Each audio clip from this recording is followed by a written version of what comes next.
kwamba tumesonga mbele na kwamba Mkenya awaye yote yuko salama kuishi hapa.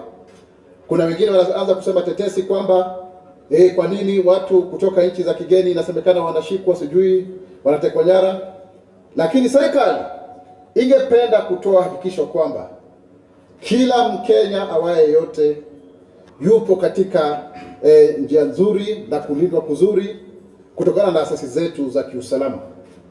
Na kama kuna watu wote ambao wanahisi kwamba pengine maisha yao yako hatarini, ni vizuri waweze kupiga ripoti, ndipo sisi wenyewe kama serikali iweze kuwalinda. Na pia hata wale ambao wametoka katika nchi zingine kuja kuishi hapa nchini, tungependa kutoa hakikisho kwamba tutawalinda na tunawaenzi. Lakini kuna wachache ambao wangelipenda kuharibia hii nchi sifa kwa vizingizio kwamba hakuna usalama. Na tunaona pia Wakenya, na ningependa kuwarai Wakenya wenzangu, wengine wanaanza kuandika hizi barua huko, barua pepe, wakienda kushtumu serikali katika asasi za kimataifa. Haitokufaidi wewe Mkenya.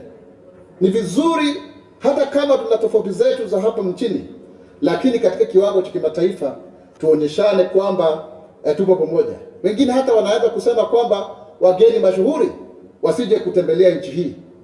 Itakufaidi nini wewe Mkenya kwamba unasema kwamba huienzi nchi yako? Hamna nchi yoyote ambayo haina tofauti zake. Hamna nchi yoyote ambayo haina pengine dosari kidogo kidogo, lakini unakuta kwamba tukiungana tunasonga mbele kwa pamoja na tunasuluhisha masuala yetu. Lakini kama ni safari za wale wageni mashuhuri ambao wanakuja nchini kama mfalme na malkia wa kutoka kule Netherlands, mambo yote yako salama, tumeweka kila kitu kiko kabambe. Na pia kuna wawekezaji wengi na mashirika ya kiserikali ambao wanakuja kuwasaidia hata watoto mayatima.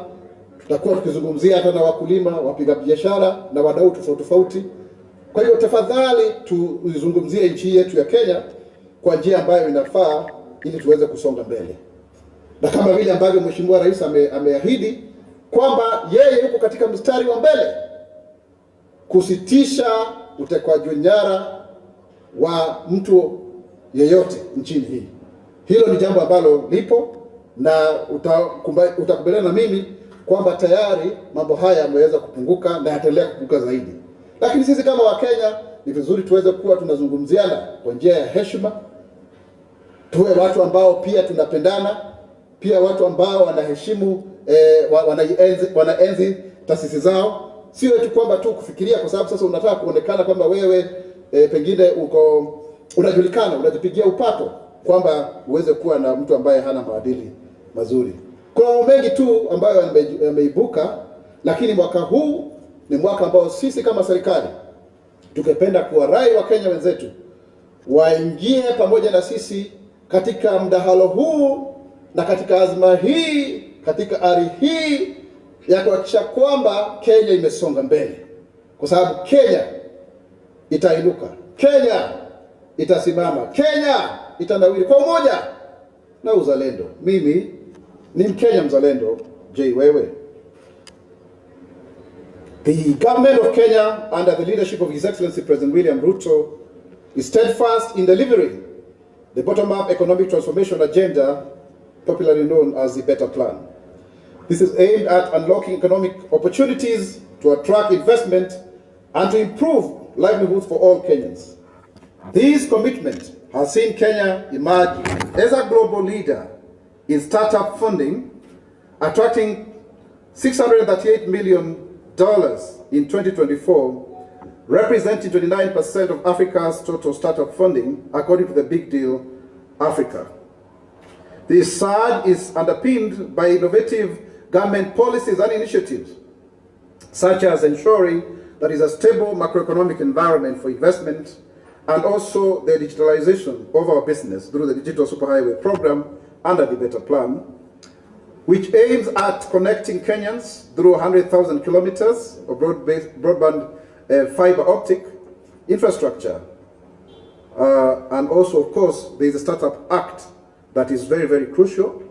In fact, this superhighway, 100,000 kilometers, we have an agreement with the World Bank where we put in place measures to ensure that we secure 53 billion Kenya shillings in that regard. In a historic milestone, President William Ruto and His Highness Sheikh Mohammed bin Zayed Al Nahyan, President of the United Arab Emirates, have presided over the UAE Comprehensive Economic Partnership Agreement on the 14th of January.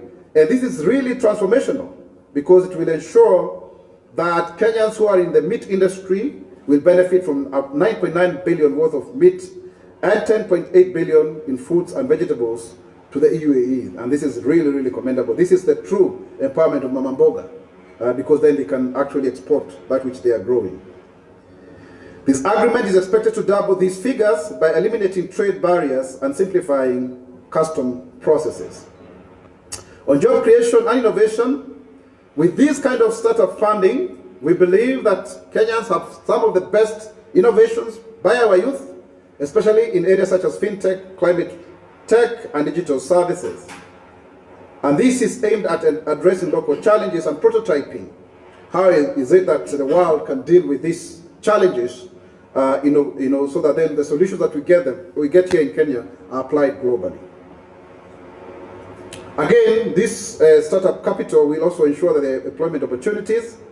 And of course, the Jobs Maju initiative that has seen over 243,000 Kenyans get jobs abroad has given us a lot of money as a country in terms of foreign exchange to the tune of over $4 billion US, or if you like it, about 590 billion Kenya shillings. In this regard, the access to new opportunities that come with the agreement with the UAE government also provides, opportunities in education, transport, construction, and ICT. And of course, it will ensure that this technology transfer and collaboration, thus positioning Kenya businesses to compete globally. Kenya is also a leader in green growth. As you know very well, we are the champions on climate justice, and so therefore promotion of these new technologies that are using clean energy, renewable energy, will ensure that we also leapfrog our energy sector and our, therefore, economy into the future. And further, therefore, attract more investment as enshrined in the priority areas under the Better Plan.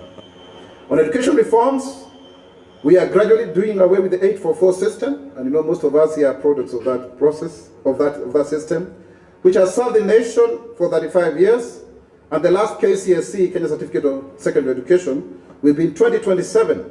And so at that point in time, there will be no such a system again. I keep on joking that as we went to standards, then they came to class, now they are grades. So it keeps on changing. And in that regard, the Kenya reforms under the CBC, they paved very well. We have seen some naysayers saying that we should do away with the system, but it's not easy. We are starting with the system, and now there are very clear pathways of professionalism in terms of social sciences, science, technology, engineering and mathematics, if you like STEM, and also sports and the arts. Those are the three main pathways for our children, so that they take it as early as possible without bombarding them to become everything and anything. As a result, we've been able to construct 14,500 classrooms with a remainder of 1,500, which will be done in the next few weeks, at a cost of 11 billion, with 6.8 billion having come from, half of which has come from the CDF, and we really thank our members of parliament. And we are going to construct another 7,290 classrooms, especially for the senior secondary level. As a result, also, the government is securing 48 billion Kenya shillings to ensure that we deal with Term 1 issues of 2025. They will be disbursed. Some of it has been disbursed already. And also, in this regard, we have been able to distribute 9,926,618 textbooks.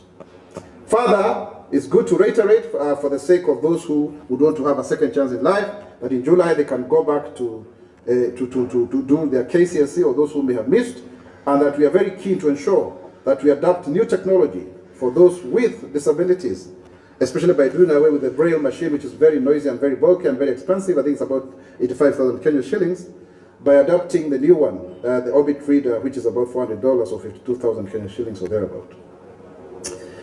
So the government also has noted, with great concern, the introduction of band levies in some senior schools, and we want to call out those teachers who are making an extra penny. This is corruption, and we are going to take measures to ensure that that does not continue, so that we do not fleece our fellow Kenyans who are parents in those schools, because there is a very clear provision of monies for infrastructure development and such other needs that may arise from time to time.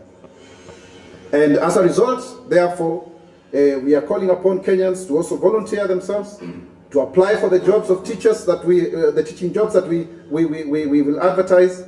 In this course, we anticipate to employ another 6,000, but that will be made, the announcement will be made in due course, so that we continue to filling in the gap that has resulted from the increased population of students and also the new competence-based curriculum.